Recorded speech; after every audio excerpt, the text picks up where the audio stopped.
You want me to put that on my tudger?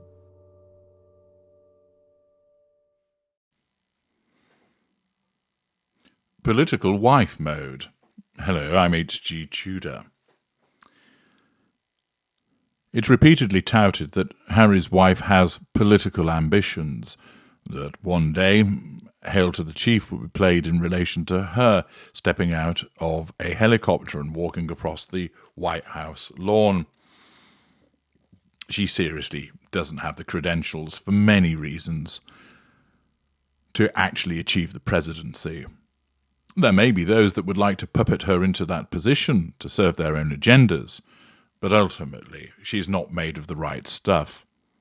Of course, I've explained to you on many occasions how politics attracts many narcissists because it is one of the key environments that caters to the prime aims, and often you have to be a narcissist to survive and do well, though not always, but a lot of the time, in such an environment. But Harry's wife wouldn't do. In the circumstances, she hasn't got it about her in terms of intelligence, charm, and also the way that her narcraft functions. Nevertheless, this doesn't stop analyses coming forward to suggest that she still has political aspirations, and this time the Daily Express, through Paul Withers, tells us Harry's wife goes into full US political wife mode in emotional Heart of Invictus scene. Harry's wife revealed her political ambitions in Prince Harry's new Heart of Invictus documentary series on Netflix. Interesting. Let us learn how she has supposedly exposed those political ambitions.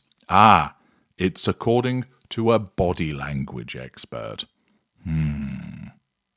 Now, as I've explained before, there are things that can be read from body language, and there are some people who are very good at it. But many of them make mistakes by attempting to analyze a narcissist without understanding narcissism. A different set of rules, if you will, applies in those circumstances, and repeatedly individuals who don't realize that Harry's wife is a narcissist, or that they do but they don't understand narcissism properly, regularly interpret her body language and do so incorrectly because they're looking at it not through the lens of her narcissism. Let's find out if this body language expert falls prey to the same failings as many of the others with regard to this supposed political wife mode. Heart of Invictus, the 5-part series executively produced by Prince Harry that hit the online streaming platform on Wednesday, barely features the Duchess of Sussex, which will largely, of course, be good news to her detractors and shows that at least somebody in the creation of the film, or series rather, at least recognise that you don't need lots of her in it. But in one scene, she shares an emotional message about family as she took to the stage at the Harry's Wife's Games in the Netherlands in 2022. Harry's wife opened the event, of course, looking to take it over because it has to be all about her, the event which was founded by her husband in 2014, by paying tribute to the service and dedication from the veterans' loved ones. This gave an insight, apparently, into the former actress going into full US political wife mode, according to one body language expert. In the 4th of 5 episodes, Harry's wife is also seen thanking the family and friends of the former soldiers taking part. She says, "Thank you so much for your service, and thank you to all the family and friends who are here supporting you along the way, because this is service, this is dedication, and this is the Invictus family." Body language expert Ms. James said this small interaction demonstrated Harry's wife's 3 tells. She told The Sun, Harry's wife addresses the athletes and the audience using words and tone to suggest she is fully immersed in Invictus to the point where she is motivating, praising, and reminding them who they are.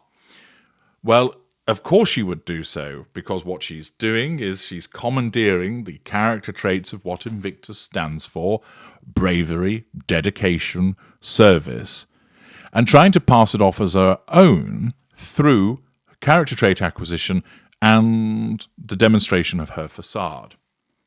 An event such as the Invictus Games is a useful opportunity for Harry's wife's narcissism. She looks to make it all about her, so she can use the games to control other people, see what a good person I am appearing at these games. She can then draw fuel from people's responses to her presence at the games, both being reported about, read about, and meeting and greeting people while she's there.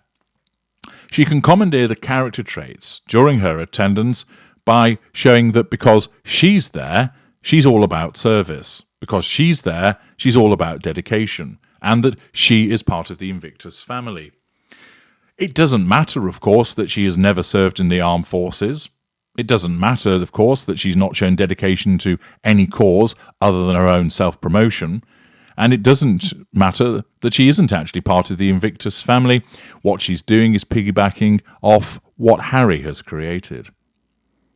But this is all demonstrative of the absence of her boundary recognition, that she deems that it's appropriate, that she can just squeeze her way in, inveigle her way into this organisation and say, this is service, this is dedication, this is the Invictus family.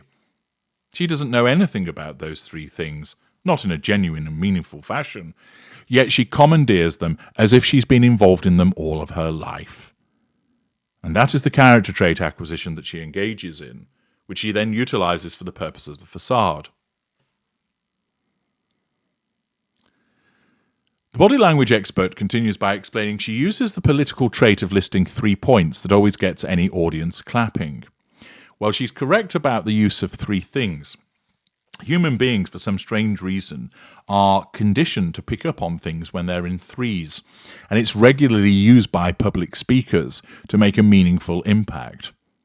Hansard, which is the parliamentary record of debates and speeches, etc., there was a survey done of their records which demonstrated that those that gave triple alliteration, for example, saying big bouncing bombs, their speeches had greater impact than somebody who might just say bouncing bombs. People pick up on threes. And clearly, whoever has been advising Harry's wife knows this and advised her to use that political trait of listing 3 points, as the body language expert picks up on. Harry's wife won't know about this herself. She'll have been advised. The body language expert continues by explaining, after her "good evening, everyone," with a slight inflection in her voice suggesting, "Yes, it's me." Now, the body language expert will have picked up on that correctly. The reason being, Harry's wife would present herself as if to say, "Look, everyone, it's me, the amazing Harry's wife. Aren't you lucky that I'm here for you?" She then pauses, giggling and turning her gaze round as the audience cheer loudly. When she does that, of course, she's turning her gaze around to drink in all of the fuel by virtue of people's reactions to her. Ms. James also commented on the emotional statement from Harry's wife where she says, "This is service, this is dedication, and this is the Invictus family." The body language expert analysed, each one coming with a precision downward point of one hand for emphasis, and each one making it sound like she is very much one of that family. The Duchess of Sussex has been tipped to one day enter US politics following a series of interventions she has made since leaving as a senior working member of the royal family, lobbying politicians for changes to parental leave, which went nowhere, and climate policy, which went nowhere. Last year, she was interviewed by feminist pioneer Gloria Steinem for Vogue, who she basically keeps around as a non-intimate secondary source friend for the purposes of acquiring her character traits, and she spoke about the US Supreme Court overturning the historic ruling from the Wade v. Roe case in 1973 on abortion, albeit, of course, in the interview you could see who the heavyweights were with regard to actually understanding the issues and who was just a hanger-on. Last month, it was reported that President Joe Biden's sister, Valerie Biden Owens, who is also his political strategist, has endorsed Harry's wife as a potential candidate for the hot seat. I wouldn't really take that as a ringing endorsement. The Duchess also topped a poll in which Democrats were asked which women they would vote for. She tied with Vice President Kamala Harris and was ahead of former Democratic presidential nominee Hillary Clinton, which again is not exactly a ringing endorsement. But once again, notice these repeated attempts to keep her in the mix politically. She seriously believes that she could do a job in politics.